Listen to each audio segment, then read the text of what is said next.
everyone. Welcome to Looking Up.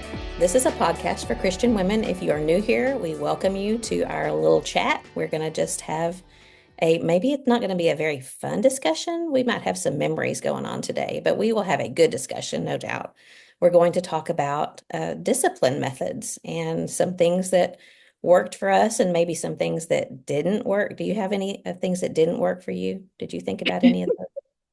I You want mean, me to give that away everything. right out of the gate? This was a topic that was requested, so I will share that right off the top and just say that this is something that you and I have talked about. It's probably something we should maybe make a topic one day, but it's not something that we really thought we would, it's not really something that's fun to talk about, but it is a necessary thing. And we have also both reached the age where we've been there, done that. And so hopefully we'll have some suggestions and maybe some tips and maybe some things that might be helpful for those of you who are in the middle of discipline. And, it doesn't ever really end because we always have that whole self-discipline thing too, right? Well, it's just hard to pick a topic like this without feeling presumptuous. Right. Like Yeah. we were such perfect parents. Do it like we did. Yeah, I'm pretty sure we will come to a point where we will make that disclaimer that we were not. Anyway, Absolutely. yeah, I am Carla Moore and Kathy Pollard is on the other end. She's in Kentucky and I'm in Texas, and we just get together once a week and talk about things that are important and things that hopefully will point you toward the Lord and help you to look up at things that are important, spiritually important. And I just value this time every week because you can't always have deep conversations with people. And I always look forward to having these conversations with Kathy. So welcome to Looking Up. So what's going on over there? Are you still frozen? No, no. We have, oh man, if you can't tell from my grin, we have had, this is our third day now of mild sunny weather, and it is just glorious. I mean, I keep coming up with excuses to go outside and walk to the mailbox and back because it feels so good. The sun on my skin, and I've got the sliding glass door open and all the breeze coming in. You can hear the birds singing. I mean, it's just, I know it's a little false spring, haha, cold air is coming again, Yeah. but I don't care. I'm making the most of it. I love it. So we have, yeah, we have teeny tiny still little patches here and there of snow, believe it or not, but. In the shady patches. Well, that's In the quite shady different patches, yeah. from last week and talking about slip sliding around the car to get Neil's birthday presents. Oh, I know. I know. It's way better, way different this week. And it's good because it's been kind of a busy time since the last time we talked. My stepdad went into the hospital for heart procedures and he was in there for a week at the Centennial in Nashville. And um, my sister had her art exhibition finally, and they had to reschedule that because of the bad weather. And so that was Saturday. And I thought I'd show you the little, you see that little booklet that featured all the artists that were there. And she's got let me see if I can find, here's her page real quick with her artwork on it that they, Do it all. yeah, exhibited. So like here is I think she called that one Eye of the Tiger, and I can't remember what that one was called. She's so talented. She really is. But we showed up there, and it was so fun just walking around. They didn't put them together. Everybody's artwork was scattered. So you could submit two pieces, and they weren't most of the time side by side. So it was fun just walking around looking for them. And then um, we oohed and awed over it for a while, or I did, and then we kind of hovered. I was like, let's hover nearby so we can see people's reactions and hear what they're saying. And Christy was talking about how weird that was, to watch people slow down in front of her work Yeah. and make a comment or, talk about it. And but it was very favorably received, we shall say. And so I also wanted to show you, she already has her little business card. Oh, I Christy love Lee that those are Artistries. square now. Well, I've seen I know she's so hip. She likes to stay up with the times. Mine are just like the traditional, yeah. but it's ChristyLeeArtistries.com. So Lee is her middle name. So Christy Lee is how she's signing her work, but I'm so proud of her. Was she okay with you sharing that she's going to start selling it?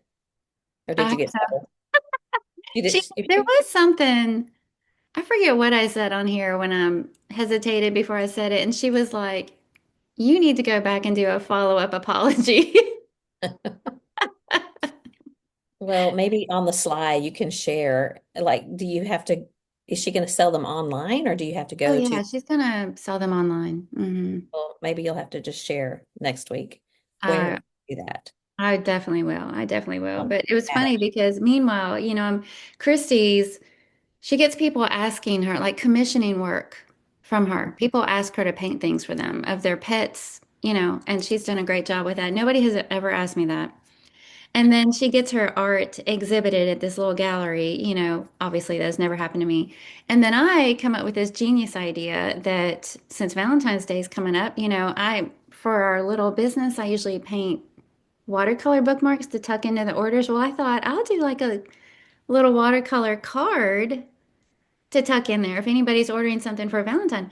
And it turned out so bad. Like it looks like something.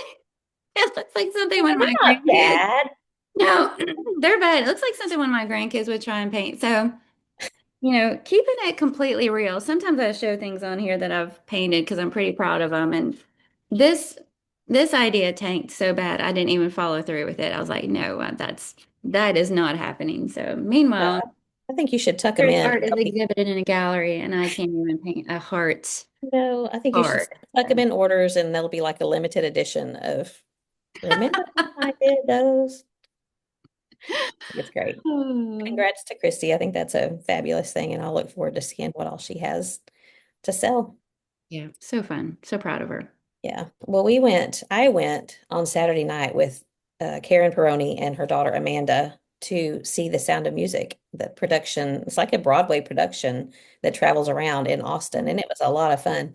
It was kind of a surprise because I was like, I filled in for someone who couldn't go, but I was glad to do it. And it was fabulous. It was fabulous. That's my favorite movie ever. Mine And so, too. yeah, I was a little bit hesitant, like, how are they going to ruin it? Because all of my childhood memories of The Sound of Music are attached to those songs. But it was really good. They did a great job. We had good seats, but still, 20 rows back, so I couldn't see close up of their face. So, it wasn't Julie Andrews and Christopher Plummer, but they had fabulous singing voices and just very enjoyable. There was one part that she did when she's teaching them to sing doe a deer, female deer, and she's making hand motions for doe, fa, mi. So, she was doing all these little hand motions with every time she would say the word. And I Hmm. had never seen, she didn't do that in the movie. But I asked Amanda about that because she was in choir and she said, yeah, it's the shape notes or that there's a hand signal or sign. And that when she was in high school, that her choir teacher required for them to make those hand signs for each of those notes. I had That no was idea. completely new to me. I've never heard of that I've before. never heard of that either. I'm writing that down. I'm gonna look into that. Yeah, like I was thinking, is it like ASL, like sign language for music? And I don't think so, but maybe it helps when they're conducting music to, Mhm. the conductor uses whatever they're supposed to be singing. But anyway, it was a lot of fun. Interesting. Do you remember that live version that came out a few years ago? I'm trying to remember who. It wasn't Carrie Underwood. Carrie Who? Underwood. It was Carrie Underwood. I didn't Did like not like it. it. No. I feel like I shouldn't say that because we're smack dab in the middle of our negativity challenge while we're recording this, but Well, I mean, it's just a fact. I don't think you're being negative about it. You're just, yeah, I wasn't crazy about it. Did yeah. you like it? I don't remember. I may have turned it on, but I don't remember much about it. So I probably just didn't because, like I said, I don't want things to mess with my Yeah. childhood memories of The Sound of Music. Yeah. Hmm. So it was a lot of fun. Yeah. And when I was out later than I've been out in, I can't remember the last time. I didn't get home until like 12:15. So that's Whoa, way late for me. party girl. I know. Pretty crazy. What else has been going on in your life?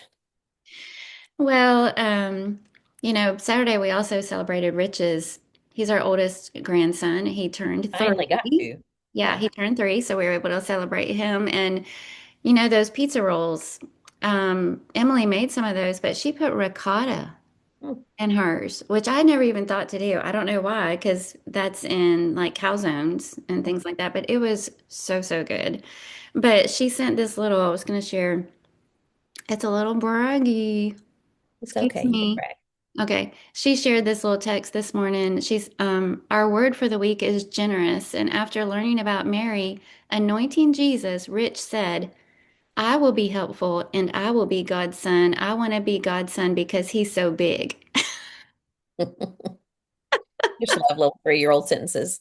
Isn't that cute? It's very cute. She He's just very, happened to send it right before we got on here, so I thought, I'm sharing it. yeah. It's always interesting to see what kids draw from and what and where do they, how do their little minds work? But, Hmm. but obviously he's getting it. He's getting it. He's a cutie pie, for Well, I sure. had my second hair treatment. Can you tell any difference? Yeah, it looks good. It's a little darker. She didn't do anything to the roots, so this is all me. Oh, But she, nice. because they're still dark underneath, she went and found the dark and then did low lights there. So when I came home yesterday, John said, I feel like I'm getting a new wife every month or so because I it doesn't look super different to me, but it's more of the ashy brown as opposed to more less blonde, I guess. So, and It she looks said good. maybe that's the last one. She said maybe we can just leave it, maybe just do a little toner or something. So I'm excited to not, hopefully not have to do it anymore. Just Just let it looking grow out from ready. here. Yeah. Hmm. And you're right. It's been freeing to not worry about my roots. Yeah. Yeah. And the way you're doing it is, I think, a much easier transition because you don't have the awkwardness of the grow out and Yeah. Mhm. Yeah. I mean, it was a little awkward the first time I showed up, I guess at Focal Point mostly because well, Heather Hahn told me that I had this whole conversation with Kevin. I was telling him about something, standing there next to him, and she told me later that when I left, he said, "Was that Carla?" Because I look different. So I don't know how many other people were like, I don't know if that was her or not, but anyway, But it's a good different. You looked good before, you look good now. You thanks. know, Yeah, thanks. you're Come on. welcome. You're welcome. So Yeah. I'm going to a favorite things party tomorrow night. I will not stay out till midnight. But I was In gonna share. February? What's that? In February? I mean, I Yes, think it's the like Christmas. they're like doing like a gallon tons Well, that's fun. kind of thing with it. But I can share what I'm gonna bring. You know, I stress a little bit about that because I don't want to show up with the dud thing, and That but no one chooses. yes, by the time this comes out, it'll be over. But I've mentioned it as one of my favorite things on here before. It's one of those travel, like holds all your cosmetics and jewelry and shampoo and conditioner and stuff. But I love these things and I use mine all the time. And because it opens all the way up and it's so big that it Yeah. carries everything in here. And it's big enough for lotions and shampoos, and it's got smaller pockets for jewelry and razors and all your makeup. And so I've got one of these, and then I also added those Grace and Stella, like under eye patches. I Mhm. put one of each of those inside of it too. So I've never seen that. I hopefully, don't think you've shared that before. I think I shared it as one of my favorite things before. I first got it right before we went on the cruise because I was reading about how tight it was on the cruise ship rooms, which ended up being not that tight. But you can keep all your stuff in here and there's a hook so you can just hang it up on the wall. But now, every time I go anywhere, I take this thing and I love it. I just hook it up on the bathroom, the hook on the back of the bathroom door, and all my stuff is right there by the sink and out of the way, and it's perfect. So Because it doesn't look too bulky. it's Mine is not more like bulky a at all. square, Mhm. and it's a big square, and so I always have to think about in my suitcase where it's going to fit. But it seems like that could just lay on top.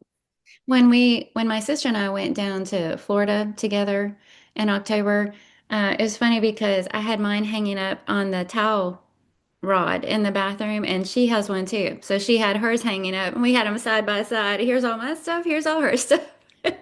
Easter's. Yeah, which is way better than all that stuff on the bathroom sink, you Yeah. know? So, Yeah. mhm. Well, you have to send me a link to that because I'm still in search of the perfect one. And just traveling, you don't have, I like that there's you can hang it too because mine sits on the counter and sometimes there's no room on the counter for it. So, Yeah, and that's what I love about it is you can just keep everything in there and hang it up and all of your stuff is just right there. And it has yeah. lots of different pockets and zippers and sizes and in fact, this travel makeup bag itself comes in different sizes. Like if you Okay. want a smaller one, you can get a smaller one. And Yeah. it comes in different colors. There's this kind of blush color, but there's also they have black. Actually, there's other colors. I don't remember what they are, but Amazon, yes. of course. Everything comes from Amazon. Yeah, I'll share the link. Did you know their logo, Amazon, that has the arrow underneath? Hmm. You know what that's for? It's a smiley face and it's on its way to you. It's pointing to the Z in Amazon. So they have everything from A to Z. I Oh, heard that the other day. that makes way more sense than what I said. You learn something new every day. That's right. No, I mean, it is a smile. They said it is a smile, but it's intended to say we have everything from A to Z, and they really do. Okay. Interesting. Hmm. All right. Did you know that you can use either side of aluminum foil? I guess I'd never paid attention. Well, I'd always been told you use the matte side. You know, there's a shiny side and a flat side, and the shiny side you keep on the outside, and the matte side is the part that if you have it covering food, that's the part you put next to the food. I'd always heard that, and I've mentioned this before on here. We subscribe to Epic newspaper, and one of the articles in this week's paper was about things that health things that we think we know Yeah. that aren't actually true. And that was one of them. You know, it doesn't matter which side of the aluminum foil you use, they're both made of exactly the same thing. Well, it kind of makes sense that the shiny side might reflect, but I've never paid attention. When you pull it out, the matte side's on the bottom, so naturally, I think it kind of covers the food, but I guess I've never really thought about that, but good to know. Now everybody's learned two things today. Well, Hopefully there'll be a little bit more than just that. yeah, So we're getting ready to go. We're going to go tomorrow. Yeah, today's Wednesday. Tomorrow through Saturday for the Katy Rodeo because Emmy's going to be riding again. And Emmy and Clara are both going to do the mutton busting. And I have to say that's probably what I'm looking forward to more than anything else is cute. that is so adorable. Just there's something about a kid hanging on for dear life. I don't know why. Maybe there's something wrong with me that enjoys that so much. But a kid with a helmet hanging on for dear life on the side of a sheep, and gradually they're like sideways and tumble off. But it's just so cute. And I think because they're just little. But Claire Yeah. is super excited about it because she didn't get to do it last year. But Oh, makes for yeah, lots of good photo ops, huh? yeah, for sure. But we'll be doing that this weekend. You got anything else, or should we dive in? I think we should dive in. Yeah. Hopefully we won't over over say things. But anyway, like we said earlier, this topic came about because we were asked about it, and I won't say who it was, but someone asked if we had done a podcast specifically about discipline. And there's some. I mean, we talked about in the bringing up boys and the Dear Younger Me episode, but we've never done one just about disciplining children. And, as a disclaimer, of course, you and I did not do, I mean, I did most everything just right, didn't you? Yeah, well, yeah. No, I mean, we each have three boys. How old are your boys now? Now you have to do the math. I know. 31. Dale just turned, no, that's not right. Dale just turned 30. They're like Yeah, early they're around there 30s and somewhere. late 20s. I always have to do the math. My oldest is 37, which means Jake is 35 and Micah is 28. So, it's been a few years, but I do remember a lot of consternation and prayers and frustration and insert whatever word you want to there in parenting as it's hard. But I also just, and I don't mean this in any kind of a bragging way, and I know you wouldn't either, but they're all six of them productive members of society. and they're good men. And I look at them and I think, the Lord had his hand in their rearing in all of them. And I know, and I'm thankful because they're responsible and they're not perfect. And I think that they arrived at where they are because of the grace of God and not always because of the ways that we disciplined or handled or raised them. I have plenty of regrets, and most of them have to do with my own self-control in hard situations and all. But I'm grateful that they've grown into good, responsible men, and I know yours have as well. So I guess I say that mainly to say that not necessarily that we did things that were right, but I think that I know that both of us, the Bible was our parenting guidebook, and we took it seriously. And I want to encourage everyone who is in the midst of parenting to really look at that. And you don't really need anything else. It's helpful to have other things, other resources, of course, but the Bible has a lot to say about discipline, but it also leaves it open to you to decide how to enforce things. So anyway, all of that, um, of course, we made mistakes. We are not here to say we did everything perfectly, but I think we do have a little bit of credibility, I guess. And I hope everyone understands what I mean by that. Not that we have things to brag about, but that we've done it. We've been there. We've done that. And we have good kids. So maybe we did a few things right anyway, not even though we didn't do everything right. Have I covered all that? You're looking at me like, wrap it up, Carla. Enough No, about the regret. I just feel like, you know, well, I don't know how to, I'm not trying to undo everything that you just said. Go ahead and undo it. I feel like when you're bringing up children, you don't have all the answers. You have the word of God and you have the guidance that comes from it, but you're learning your children. You're learning what works and what doesn't, and you're just making the best of what you've got. Lots of wisdom seeking and love and patience and all of those things. And I was just thinking how funny it is to me that um, on the other side of all of that, when the kids have left and now we're on the other side of that, I heard things after the fact. Yeah. So stuff that I never knew about Mhm. and that I had no idea was going on, which looking back makes me feel like I was pretty clueless in some areas. So I know what you're saying that, they're all they're faithful Christians and they survived. That's how I'm putting it. Mhm. My kids are faithful Christians and they survived. They survived our parenting. But I feel like anything that I'll be contributing will just be like, here's what the Bible says about it. So whatever you're worried about or wrestling with, let's talk about what God's word has to say. And if you keep that as your guiding star, how imperfectly or not you discipline your children, God is there to fill in the gaps. And Yeah. so, Yeah. The grace of God and yes. his grace towards us, it helps us to understand how to have that grace towards our children. But you're right. I mean, when you start out, we're so young, and Yeah. we pray a lot for guidance and for God to give us wisdom, which he says he will. But we'll talk about more of that in a minute. You're right. It's daunting, but it's rewarding, and it's not always fun. But but the goal is to help children become God-fearing, God-respecting Christians who will help others to be the same way. So Mhm.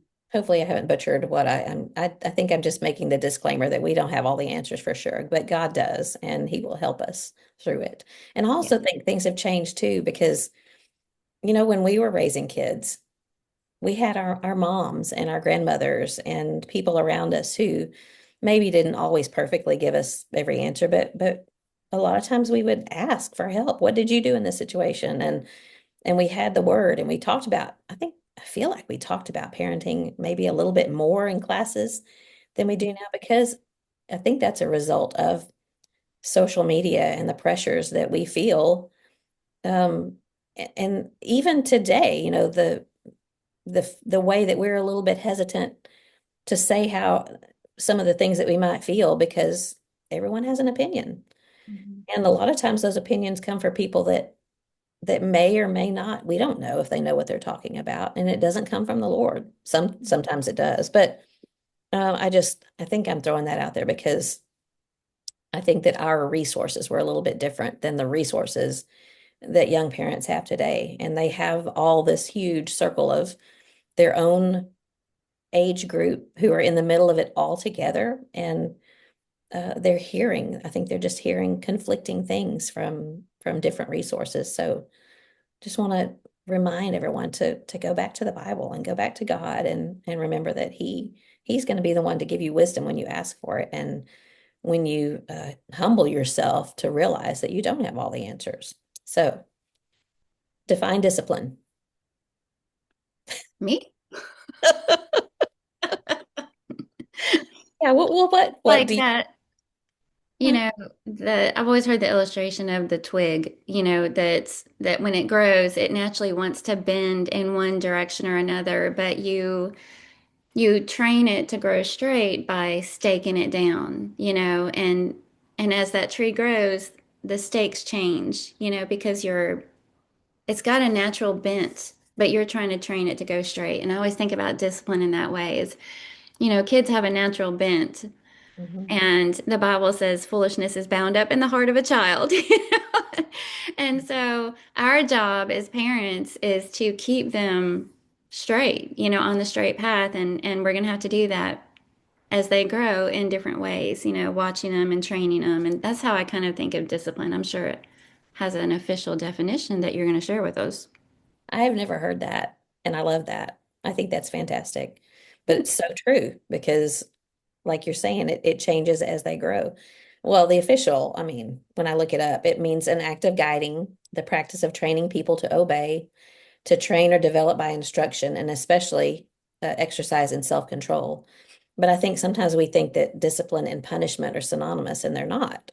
I mean, there's so many other ways of disciplining that don't involve any kind of punishment. So I want to make sure we clarify that we're not talking about punishment. Sometimes we may bring that up in this podcast, but we want to focus on ways and methods of discipline Mhm. rather than just talking about punishment. So some of the things that the Bible has to say, and I'm going to start with the New Testament because that's the way I wrote it down. But Ephesians 6:4, we've all heard this. Fathers, do not provoke your children. The old King James said wrath, but a lot of the newer ones say, don't provoke your children to anger, but bring them up in the discipline and instruction of the Lord.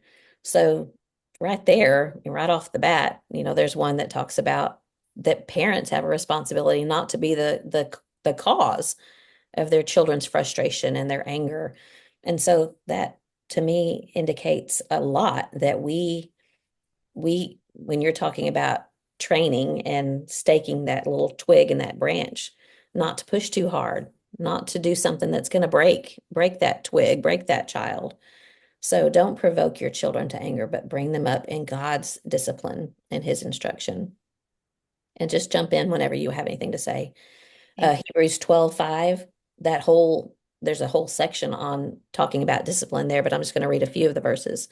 Hebrews 12:5, my son, do not regard lightly the discipline of the Lord, nor faint when you are reproved by him. For those whom the Lord loves, he disciplines, and he scourges every son whom he receives. So, there we also learn that discipline comes from love.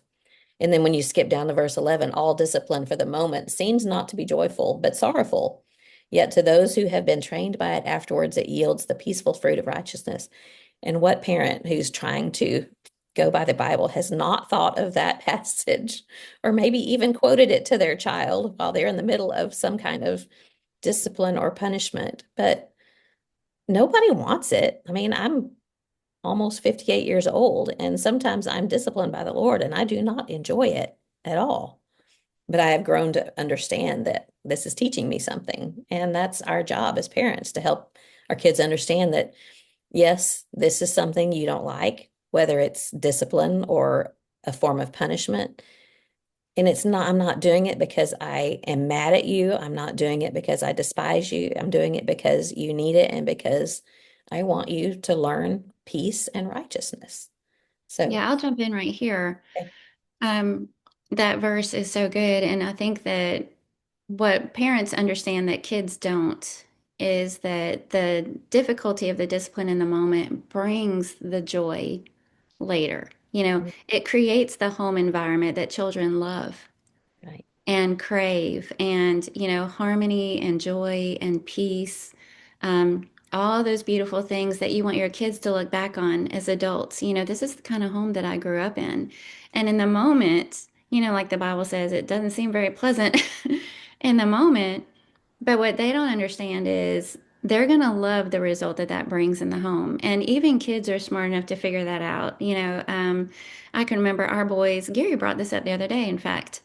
Every now and then, if they go hang out with somebody else, in somebody else's home where there was no discipline whatsoever, and I'm not trying to do that whole we were disciplined and perfect. I'm just saying there's an obvious difference in a home where discipline is attempted and discipline is not attempted at all. And even children can pick up on that and feel the tension in the environment, feel the disharmony, and it's not pleasant. It's not a pleasant experience. So that's another thing that we can, remind our kids of is we're doing this because we love you, and you're gonna be grateful for this on the other side of things. When you grow up and you look back, you'll understand and you'll be thankful.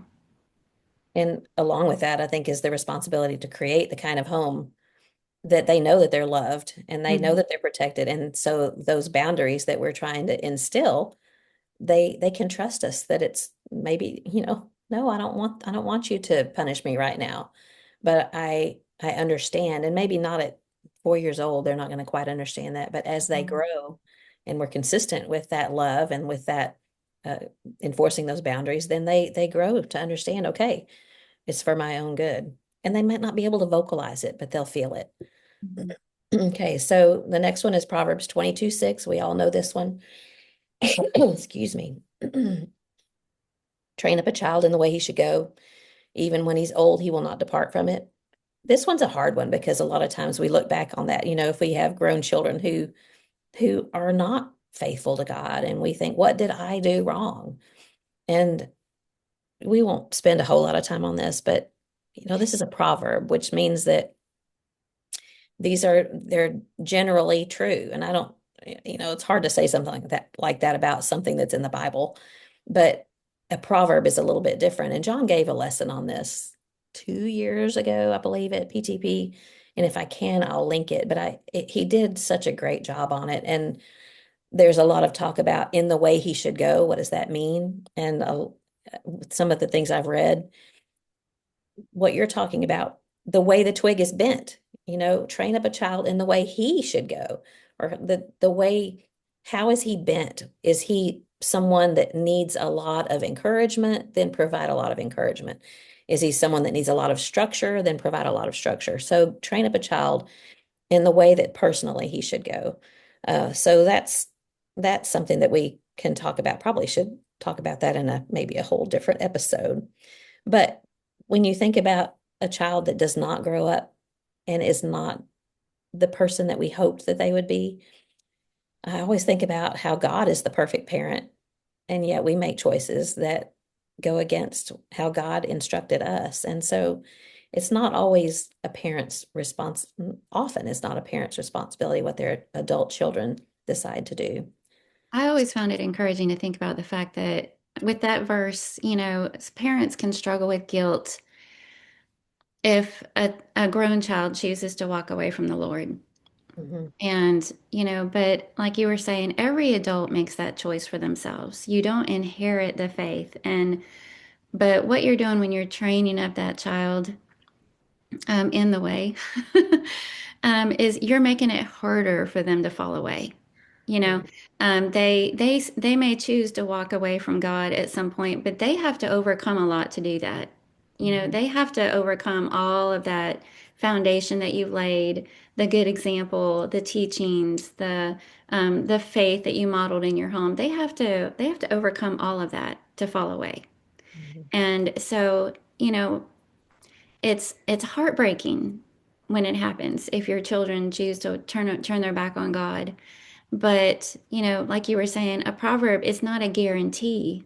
I brought them up so they never should have walked away from God. But you can know that you didn't make it easy for them to make that decision. If you neglect discipline, then it is easier for them. Yeah. Yeah. Okay, good. The next one is Proverbs 29:17 that says, correct your son, and he will give you comfort. He will also give delight to your soul. So when you look at what correct means, to instruct someone, to chastise, to admonish someone, when we do that, it's not just good for them, but it's good for us. It provides that kind of home when, again, those boundaries, we know they know what to expect from us.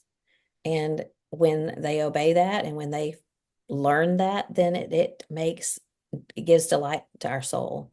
And Mhm. there is something awesome when you see your child when they're growing and they're learning and you see them make a choice. It's so fun when they don't know you're watching and yet you see them making the right choice. So it will give delight to your soul and comfort. Proverbs 19:18, discipline your son while there is hope and do not desire his death. I had to laugh at that one a little bit. Do not desire his death. And I didn't read the context, so there may be more to it, but you've got to discipline your son early. You've got to discipline your children early while there is hope. Because if you wait too long, my father-in-law would always say, you got to get their attention early. And that made an impression on me because it makes it easier later on if you get their attention early. And we'll talk about how to get their attention a little bit later. Then okay, we have to talk about this. It's not fun, but you can't talk about discipline without talking about the controversy of spanking and whether or not that is good, bad, right, wrong. There's lots and lots and lots and lots more opinions about this. And what does the Bible have to say about it? There's a few passages that talk about the rod of correction. Proverbs 13:24. He who withholds his rod hates his son, but he who loves him disciplines him diligently. So there's two different statements there. If you withhold the rod, we can talk about what the rod is. And in a minute, we're going to talk about Psalm 23, that same word. Even though I walk through the valley of the shadow of death, I fear no evil. You're with me, your rod and your staff, they comfort me. So that same rod, that very same word that is spoken of, don't withhold it. When you look at the entirety of scripture, you understand that there's always, always, always love behind discipline. God doesn't discipline out of anger. I'm sure it talks about he was angry with the children of Israel, but it must have been, I know it had to have been frustrating to see this is so much that I had planned for you. This is what I wanted for you. This is what you could have. And yet you continually make these decisions. But back to the rod. The rod does not have to mean that you're beating your child. In fact, don't beat your child. That's not effective discipline. Proverbs 23:13-14, do not hold back discipline from the child. In this one, although you strike him with the rod, he will not die. You will strike him with the rod and rescue his soul from Sheol. And then Proverbs 22:15, foolishness is bound up in the heart of a child. The rod of discipline will remove it far from him. That rod, when you think about what a shepherd uses, the rod and the staff, it's not something that's beating the sheep. It's something that's, tapping. Did any of your kids do take part in FFA or ag where they showed animals in the ring? They have a little rod. It's thin, but it's a little long. I can't remember what it's called, and people are going to laugh at me. But they use that. They tap the pig or whatever animal it is to keep them in line, but they're not whipping them. They're just tapping them. Um, there's just a lot of different ways we can look at the rod without considering it as being a beating or a spanking. You can jump in anytime here when you want to talk about spanking. I have more to say, but if you have I something whipped and spanked, so I don't know where you're going with this. you whipped and spanked, is that what you said? Yes, yes, I did. Yeah. Well, a lot of us who come from years and years ago, well, you'll hear someone say, I had to go take my own switch off the tree out back. And that's what, I had to pick it myself. And I didn't ever have to do this personally because I you know, You never got spanked. well, yeah, I probably will talk about that in a minute, but um, there you had to choose carefully because if you chose it too thin, your dad would go outside and choose a thicker one, but you didn't want to pick one too thick. You didn't want it to hurt too much. But again, it was just different because there was, I don't want to say always, because there have been a lot of kids who have grown up and their discipline, their punishment was too harsh. Mhm. Um, but I think it was just understood for many, many years that spanking was always done out of love, always intended to be done out of love. Parents are not perfect. Your temper gets the best of you, and sometimes, we have regrets about that. You react rather than having your own self-control and your own self-discipline. And so, yes, of course, spanking can be done in a bad way, but that doesn't mean that it's always ineffective. That doesn't mean that it's wrong. So, what do you think? Yeah, I think that's key is, if you're feeling something right now that's keeping you from being self-disciplined, you have no business disciplining. It's just I think there's a big difference between I think if we're jumping ahead to this, I think there needs to be structure with discipline. And I'm saying I think this is all opinion. And, like you said, you're not reacting, you're disciplining. Children should know what to expect when they're being disciplined. It's not mom's flying off the handle and I don't know how she's going to come at me. Yeah, And there should be no chasing the kid around the house, and hauling him up and flailing on him and in your anger or, none of that is a part of discipline. That's reaction. And, I think children should know what to expect. If you're gonna say, this is what you do or this is what you don't do. And if they disobey, they're disciplined for it and they should know what that means in your house. And for us, it was the wooden spoon, you know. And when they were old enough, I made them go bring me the wooden spoon, and then they would get their spanking. And if they have to feel it. There's got to be a little sting there, or it's worthless. So if you're just kind of, patting them on their little diaper and they can't feel it, that's not going to be very effective. But I just feel like they should know what to expect. It's never I've told you 10 times and now I'm lost my temper and I'm frustrated and I'm just gonna start flailing. That's not discipline. That is beating, I think, in my opinion. To me, there's this huge difference. yeah, yeah. Child abuse is what a lot of people will say spanking always is, and it is not always child abuse. Um, Mhm. it it is loving your child enough to discipline them, but yes, there are times when it can be child abuse. Uh, I had some thoughts written down about spanking. When is it appropriate? When is it appropriate? And I think, James 1 talks about praying for wisdom, and we should always begin every day parenting, begin every day anyway, asking God for wisdom because He'll give it to us. And just being able to acknowledge that I don't know, I don't know what I'm doing without you, God. I need your help raising my children. I want so much for my children to grow up and honor you, and how is the best way for me to do that?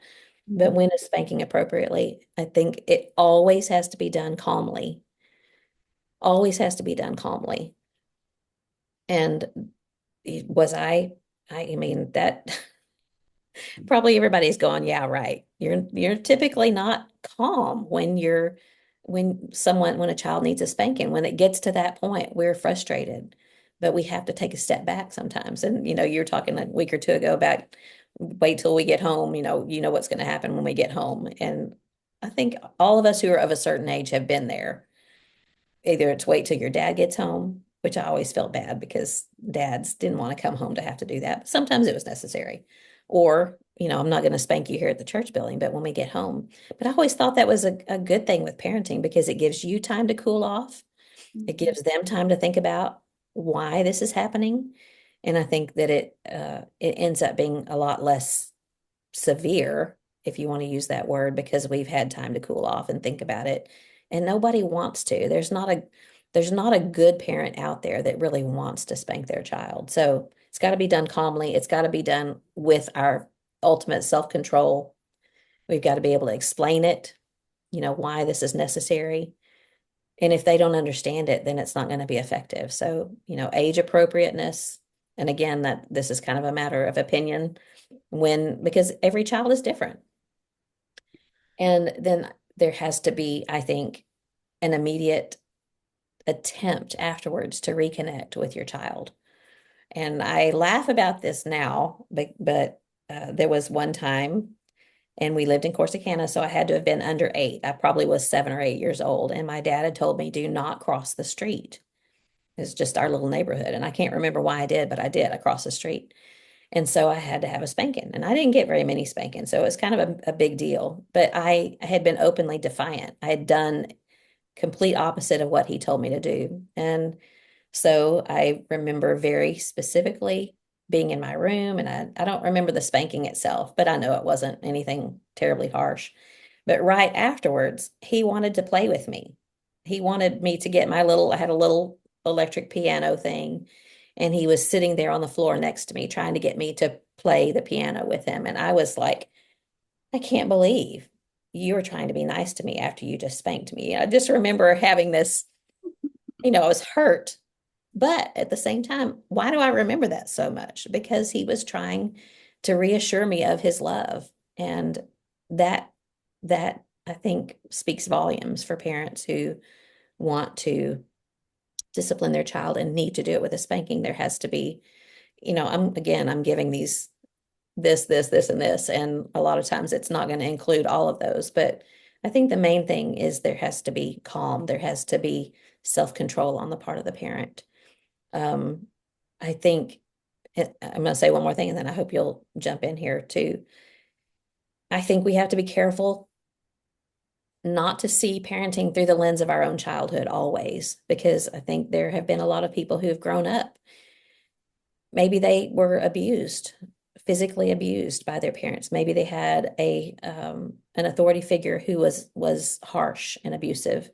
And so they only see that form of discipline as it happened to them in their own childhood. And so it makes it hard to see the necessity of some discipline when they have their own children, because they think that it's going to be the exact same thing as what they experienced as a child. I don't know if that makes sense, but like for people who have been through a car accident and they don't want to drive anymore, they don't want their children to drive because they had a car accident. That same thing's not going to happen, most likely to their child, but they still need to learn to be independent. They still need to learn to drive and do these things. So I guess I'm saying don't let our fear of we have to be careful or pray about it, of course, not to let the lens of our own childhood affect everything about how we parent. Of course, it's going to affect us in some ways, but not to determine it. Yeah, when I think about spanking and, discipline with the idea of spanking taking place, I think about words like consistency and persistency, because that's so frustrating. Parents always talk about frustration. That word comes up a lot when it comes to discipline, on the behalf of the child and the parent. There can be a lot of frustration. And I think the frustration is worse when there's no consistency, and that the kid never knows. Sometimes I get a spanking for this and sometimes I don't. Sometimes I get in trouble and sometimes I don't. And they don't know what to expect. And so they're always going to be pushing the buttons. Sometimes no means no, and sometimes it Yeah. doesn't. There needs to be consistency and then persistency, because foolishness is bound up in the heart of a child. And I think sometimes it's so easy as a parent to want to give up and say, well, spanking doesn't work because they still pitched a fit, or they still did this, or they still did this. Well, that's because foolishness is bound up in the heart of a child. You just have to, it's like anything worthwhile takes long-term consistency and persistency and discipline in it. That's what the word means. And so remembering those two things, when it can be frustrating as a mom. I feel like we keep going over the same thing and I keep having to address the same thing. But at some point, they'll straighten out. And Mhm. at some point, you'll be able to look back on all this and say it was hard. And I think personalities play a part in that. You had 3 boys. I'm sure they weren't all the same. And our 3 boys definitely weren't all the same. And just about every household where there's multiple children, you'll have one who's really strong-willed. And you're like, I feel like I spank this child all the time. And then you'll have one where the very idea of getting a spanking is enough to make them not do it, you know? Mm, And so you're working with different personalities and you want to keep that in mind. Um, and then the only other thing I'll say about it is I always think it's important to remember that there should be a purpose for it, and is it to instruct that when we say no, we mean no? Is it to let them know that these are our household rules for a reason, and if you break them, you will be punished? They should know what the spanking is for. They should never be wondering what just happened. Why did I get that? Why, that there should be a purpose for it. And that makes it training and instruction and discipline. Again, not just a reaction in right. anger or frustration.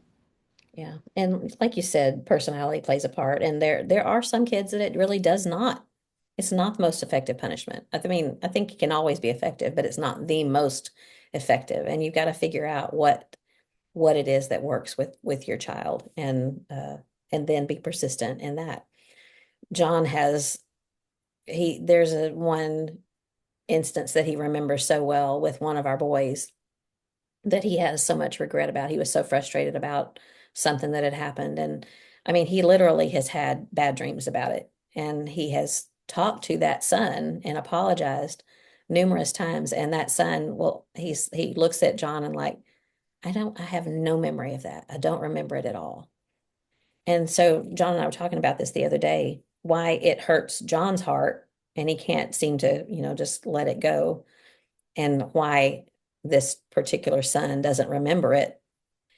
Because I think they lived in an atmosphere of love.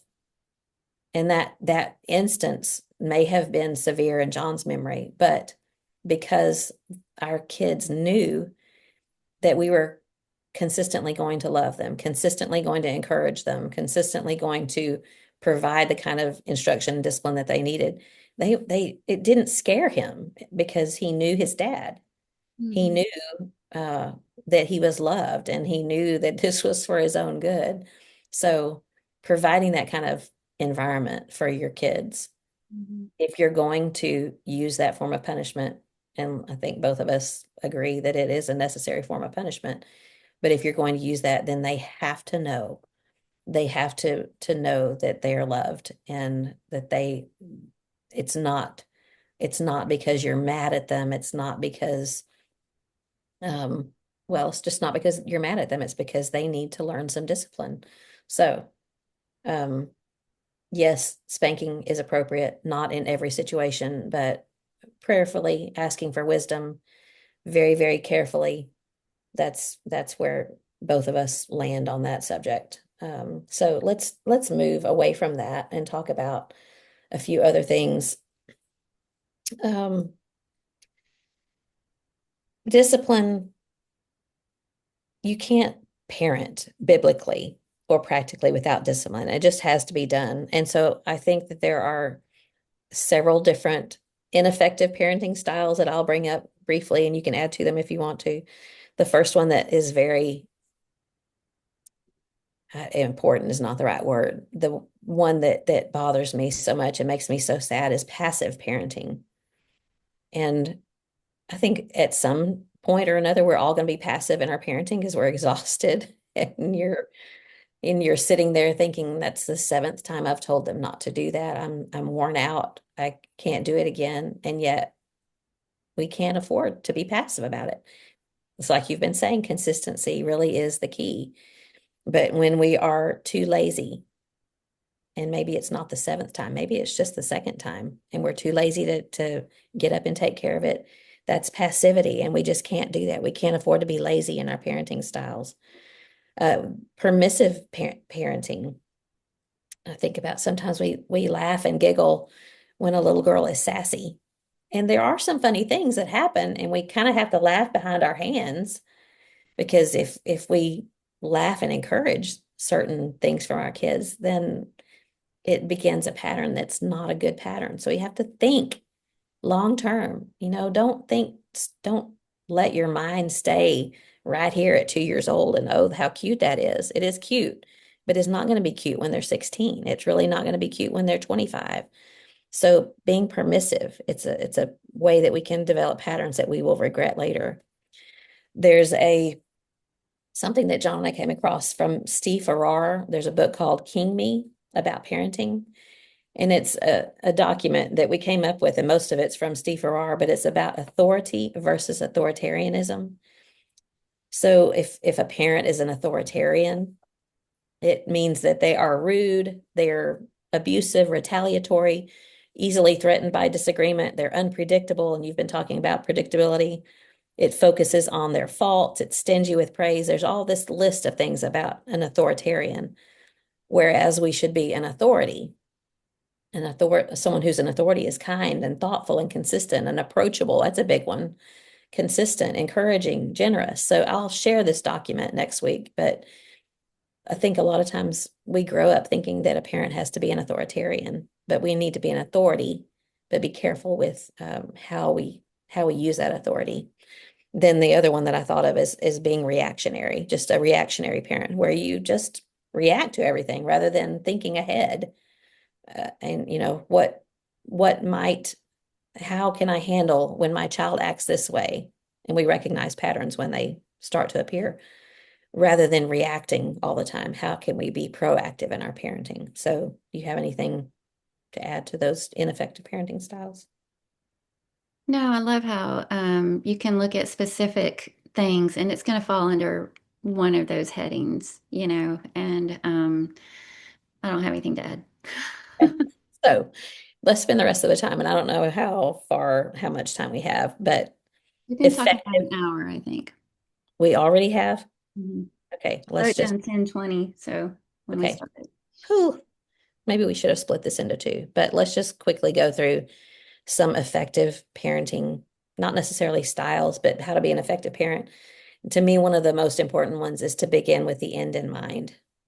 And we've heard about this with regard to other important things in life, but begin with the end in mind.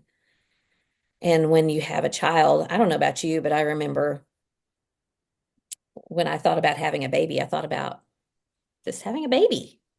I wanted this little baby, this little person.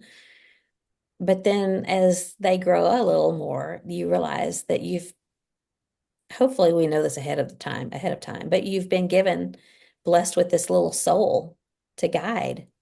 And it's not just having a baby, it's having a child that God trusted you to have, to guide, to grow, to mold. And what are you going to teach them? I think so much of the time we talk about what they're going to be when they grow up. I want them to be a doctor. I want them to be a lawyer. I want them to be this or that. But do we talk about who we want them to be? What kind of character? Are we teaching character and self-control and responsibility and respect for authority and humility and all of those things? So beginning with the end in mind, what do you think about that? Yeah, I think that's biblical. I think that's what all those verses were about that you read in the Mm, very beginning, and most of them have a reason, and the outcome, and here's why you don't want to do this way, and here's why you do want to do it this way, and that's the whole point is, and when he is old, mhm. he will not depart from it. It's beginning with the end in mind. Yeah.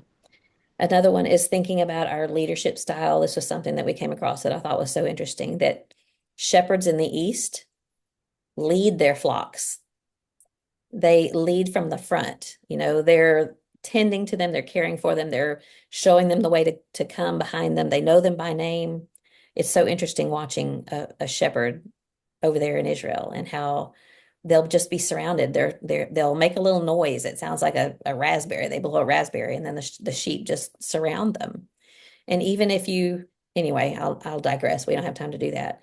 But is that our leadership style to lead from the front, or are we more like a Western shepherd that drives our sheep? Are we driving our children?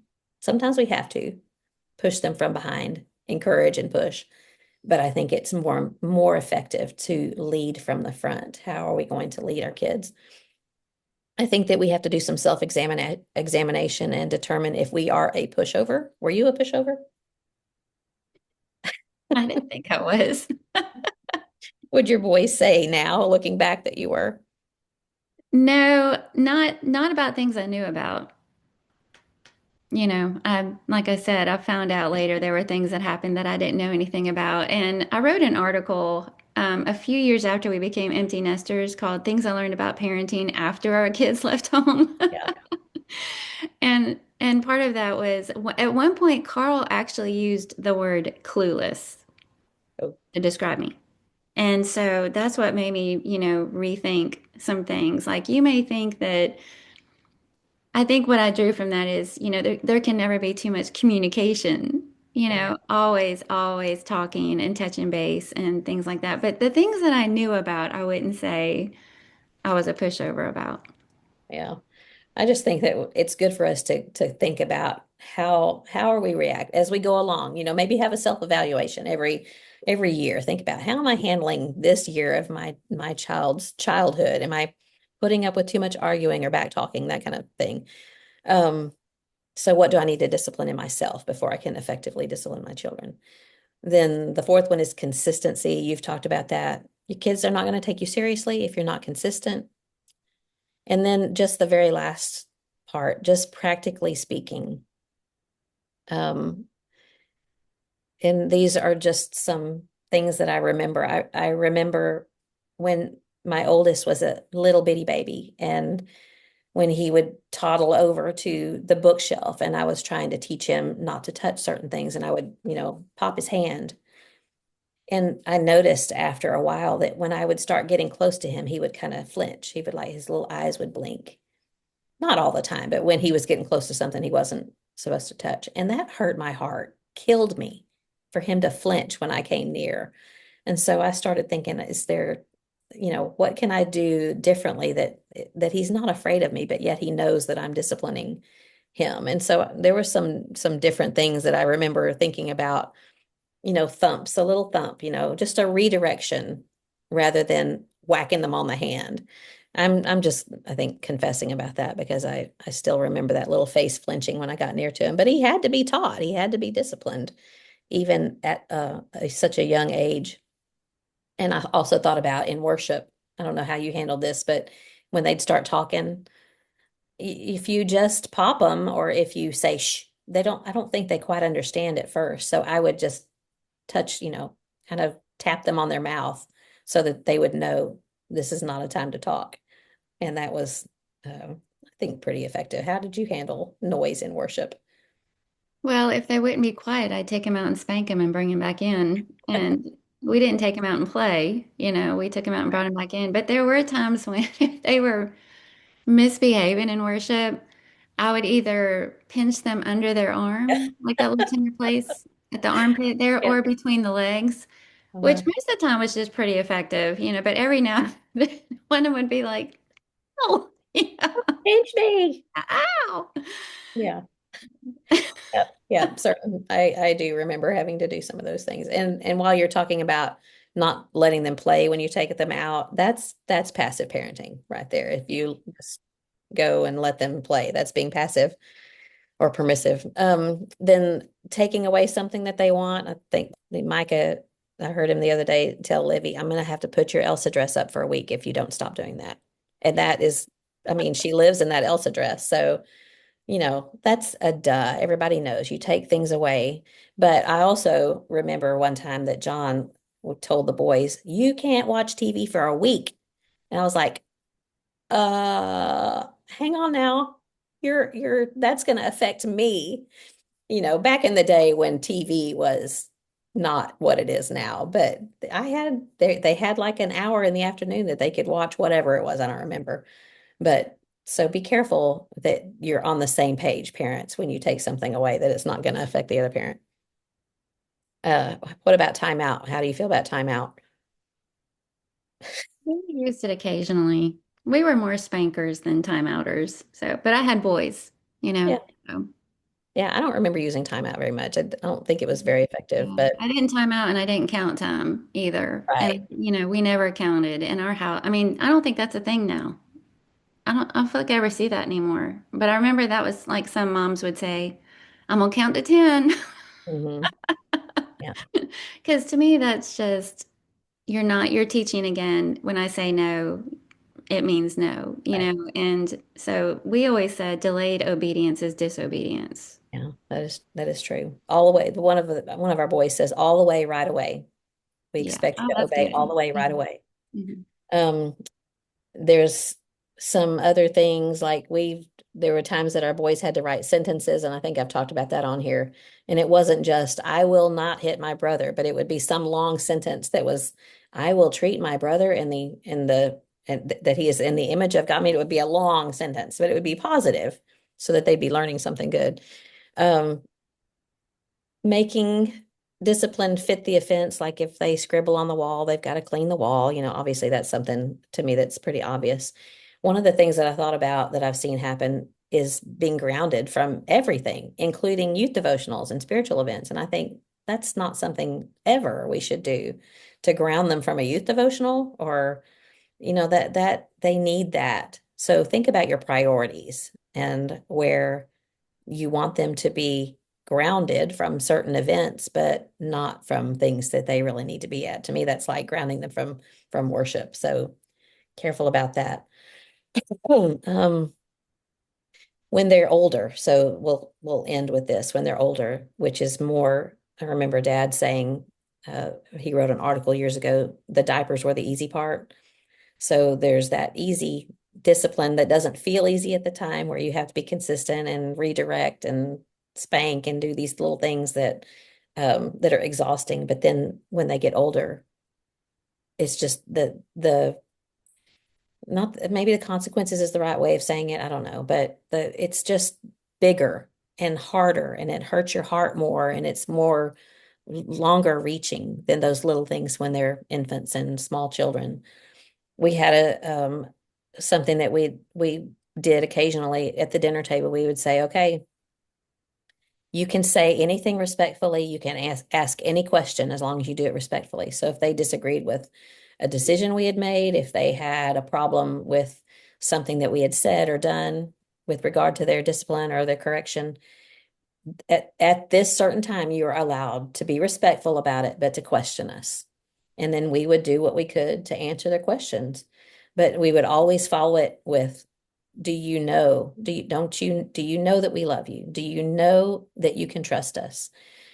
And John and I had different opinions. I feel like you shouldn't ask them that. I think you should just say, you know you can trust us. We know that you love us, because I think when you ask them, I think they feel like they've been kind of put in the corner and might not want to say the truth, but that's neither here nor there. But being able to question you, I think is important, as long as it's done respectfully and as long as it's done when you allow it. Now, if they're being disrespectful or just being disrespectful is not acceptable. So we wrote letters occasionally when things would happen.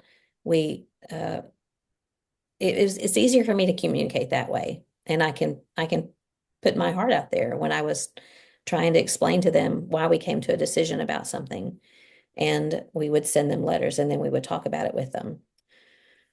And then the only other thing that I will add is that sometimes friendships, your own friendships, will come into play when it comes to something going on with your kids, because they have kids your kids' age. And sometimes you have to do things that are hard with your friends to protect your child. And I think that sometimes comes up, that your kids' well-being, your child's uh, soul is more important than your own friendship. And your friendships will survive if you take care of them, but your priority has to be your child. So those are just some practical things that I thought of. Hmm. That's really good. I think if I was a parent starting over again, some things that would have encouraged me would be if you're told ahead of time, it is going to be hard and exhausting.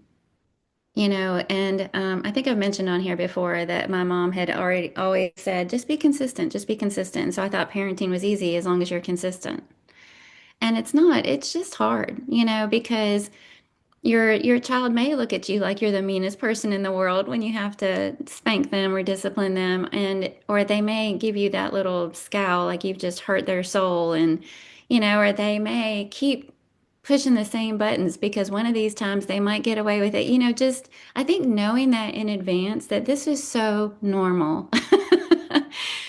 for your children to be unhappy with the fact that you're disciplining them, I think it takes away some of that second guessing that we do as moms. Am I being too harsh? Am I being too, how come they haven't learned this lesson already? Or maybe I shouldn't. I think it's so easy to second guess when our children react in a way that seems painful or negative in the moment, but they're going to because they're children and they Mhm. don't understand and they don't have the end in mind and they can't see the big picture. So I think as a young mom, it would be encouraging for me to know there will be times when it's exhausting because you have to be consistent with it. There will be times when your children are going to act like you're killing them, even though you're not. Even though you're not. I'm not saying, obviously, I'm not talking about beating your kids, but when discipline done right, they will still act like you're killing them, and it's so unfair. And you're not. But so know that going in, that children they're not old enough to understand you're disciplining, you're training. And so there'll be times when they'll make you feel bad. It would encourage me to know that kids are smart and they can see inconsistencies and they can figure things out and they know how to play parents against each other. So be careful about that. Make sure you and your spouse are always on the same page, and don't undermine. If your husband has said something, even if you agree or not, especially in front of the kids, don't undermine that. Don't go back and change that around. Well, I know he said you couldn't do this, but it's okay. Because kids are smart and they can see the inconsistency there. So um, I think those are some of the things that just know going in, there will be times when it'll probably be hard and you'll be questioning everything about your parenting. But keep praying, keep seeking God's wisdom, keep being consistent, and like I said, I feel like on the other side of things, you are always doing the best that you can with what you know in your Mhm. home with your kids. Mhm. And God will fill in the gaps. God loves them more than you do. God's grace will, get them through and then you can laugh about some of the other things when they're gone. Yeah, for sure. And when they grow up and become parents, then their eyes are open to, maybe they might look back on some questionable decisions you made, but they'll realize that, oh, this isn't as easy as I thought it was when I had all the answers when I was 14. And Yeah. speaking of, if things that we should know going into it, I've heard young women say, don't discourage me by saying it's hard. I'm sorry, but it is hard. It's Yeah. hard, and you're gonna have to go through some hard things. We're not being discouraging, we're just being truthful about that. But we're also saying that you've got the answer. You've got God's guidebook. You've got resources, and choose your resources wisely.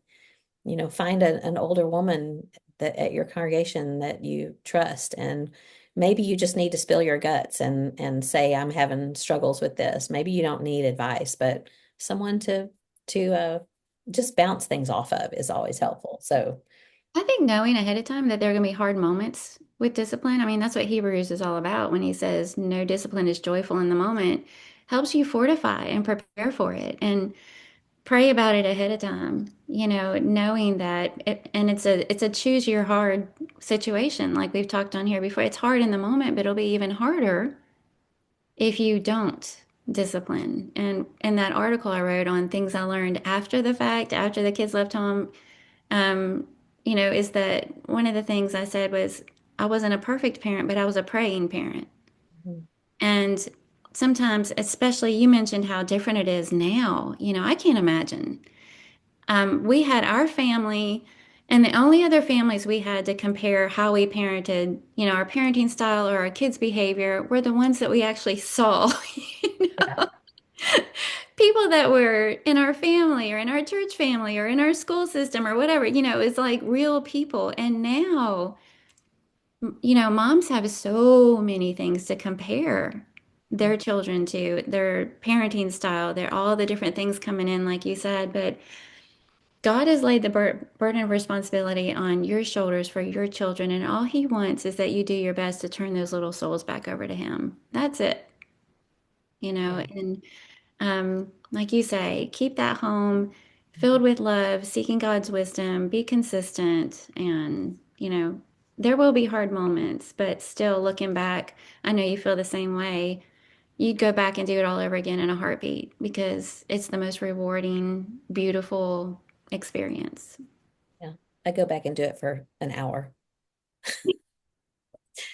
No, I would go back. There's some things I would change for sure, but at the same time, I mean, that's how we learn. We've learned from mistakes and we do the best we can. And I love the way you put it. Just turn those children back over to God, make them into humans that belong to him and honor him. And the only other thing that I'll add, just because I've seen this, just because you can find a meme that says what you believe does not mean that that is the truth. Be careful of these memes that might say something that you feel very deeply, but yet it's not rooted in truth. Mhm. Always look to the Lord for your truth and not to the world. That's Yeah. just so I think foolish. it's good to have these conversations, like you said in the very beginning, uncomfortable, because every home is different, but the principles laid out in God's word are the same. Yeah. And when I did a Bible marking topic on parenting, and at the very end, I started noticing what each of the verses addressed. Some of them talked about loving your children and providing for your children, but there were only one or two verses on those things, even though that's so important, of course. Mhm. But the vast majority of scriptures about parenting had to do with discipline and instruction. The vast majority of them. And I think it's just because those can be challenging, and we need to keep reminding ourselves this is our responsibility. It's not always easy, but this is important. Yeah, absolutely. It's one of the most important things that we'll ever do. All right, good discussion. Thank you. We would love to hear, well, we hope we would love to hear your thoughts on discipline. Maybe we'll have a discussion next week, but so what's for dinner? All right, first, I think last time on here I mentioned the crock pot idea of the baked potato and the chicken and Yeah, salsa situation. That turned out really good. good. Everybody loved it. And so the potatoes cooked through perfectly, and we opened them up and we topped them with that chicken that had been cooked with salsa. And then I had the toppings out, so you could put cheese or sour cream or chives or whatever on. That turned out really good. So I will say that. But for tonight, we're going to try this recipe I found that uses ground turkey, because we're Weight Watchers. But this one is it's a skillet recipe, and it's ground turkey and potatoes and curry. I forget what else is going to be in there. So I'm gonna try that and see how that goes. I'm not a big curry fan. I know you brought up sweet potatoes, and I said I'm not a sweet potato fan. I was just gonna say, I feel like every time I talk about the food we're eating, you don't like it. No, and yet you're the one that brought up the one that I made last week, the chicken and broccoli and orzo. But I think I've never had anything that you cooked that I didn't like, so I probably just haven't had it done very well. It's not curry is not something that I'm drawn to, but I've not had it all that much. But anyway, um, we it's Wednesday, so we'll have dinner at the building, but I have a ham in the oven right now.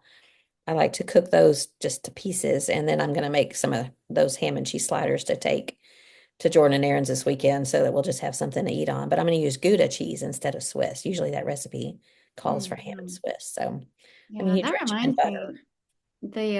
The favorite things party, we're supposed to bring something sweet or savory. And I ran across this idea. I'm gonna try it. It'll probably fail, probably be a big Pinterest fail. But instead of doing chocolate dipped strawberries, you do chocolate chips and strawberry salsa. So it's you chop up the strawberries really, really finely and mix it with a little sugar to where it looks like salsa. And Mhm. then you use chocolate chips and a little bit of coconut oil, melt it all together, and then you drop it onto make little discs out of them on wax paper and stick them in the fridge until they're hardened. And you dip that, so it's chocolate chips, like chips and salsa. It's chocolate chips and strawberry salsa. You dip that in the straw. So I'm gonna try that. I'll let you know how it goes. That sounds promising. Yeah. All right. Do you have something good for me? I do. Gary and Chelsea were in California for a week, and one of their layovers was in Arizona, and they brought me back this jar of tea mix called Desert Tea, which I'd never heard of before. It's similar to, have you ever had like a Russian tea, like at the holidays? Some people make that Russian tea that it's a powdered mix that you mix with hot water. It's similar to that, except it has It's got orange, apple, lemon, tangerine, lime, dried teas, and just a tiny bit of sugar and then spices. And you can drink it hot or cold, but a whole mug of it only has 20 calories, which is why I like it. And it tastes really, really good. So even though we're on Weight Watchers, I can have this. Anyway, it tastes really good. And I wanted to make sure I could look it up and see if anybody, because they got it in the airport. So I Yeah. wanted to make sure if I shared it on here that people could actually get it and they can. But it was so funny because I put in desert tea and it kept trying to change it to dessert tea. Are you trying to look up dessert tea? And I'm like, no, I know how to spell. But I So did just find trying. it. So it's delicious and I'll share a link. Good. Well, I feel kind of bad because you're sharing all these Weight Watchers friendly, and this is not You know, my it's side. all about balance. Some people will be Well, interested in what I'm sharing, and most people will be interested in what you're sharing. well, have you? I've talked about these before, but Mhm. I wasn't sure you could get them anywhere besides down here because El Patio is an Austin restaurant, but El Patio tortilla chips are the best tortilla chips. I don't know how to describe them other than crispy, crunchy. They're just the best when you go, if you live in Texas, you know what I'm talking about. We judge our Mexican restaurants based on chips and salsa that they bring out. And the best chips I've ever had at any restaurant come from El Patio. And now they have them that you can buy in the store. So I know that you can get them in Colorado. I don't know how far north it goes. So hopefully, or maybe hopefully not, you can find them because That's right. they're not good for you, but they are delicious. Yum. Yeah. Sorry about that. All right. It was a kind of a hard conversation, but it was a good conversation and it was necessary, I think. And thank you to the woman who asked about it, kind of pushed us into talking about it when neither one of us really exactly wanted to. And it wasn't, how we talk about you have to feel it. I don't Mm. know that I was really feeling it, but I knew that we just needed to do it, needed to talk about it. Not that we are experts on anything, um, but it was good for me to hear what you had to say about it too. So thanks for your input. If you are new to Looking Up, we would love for you to check us out we have a Facebook group called Looking Up with Kathy and Carla. We have a YouTube page that has all of the past well, not all of them, I think all but the first three or four videos that we have done for this podcast. This is season 7. I think this is episode 6 or something like that. So there's lots of previous episodes if you want to go check out and see what we've talked about in the past. Thank you for joining us. We appreciate every one of you and we will pray for you. We really do pray for you to continue to look up at the Lord and see the Lord and see the good that He has in this world. And we're just grateful for you. So thanks for joining us. And Kathy, I love you and I value what you have to say. And until next time, Keep looking up. I love you too, friend.